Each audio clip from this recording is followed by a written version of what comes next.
Hi, my name is Kimatina. This screencast will show you how to set up some preferences in Google Forms.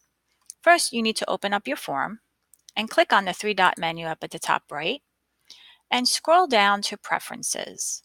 And this is going to allow you to include default settings so that you don't always have to enable these settings every time you create a new form or even a new question. So these options here are all enabled for me. So it allows me to automatically collect email addresses. It automatically allows me to make all questions required, and it automatically allows or assigns 5 points to each question. So if I wanted to change this to 2 points, I can. As long as I hit save, then those options will take effect. So if I go down and I add a new question, you will see that it shows 2 points.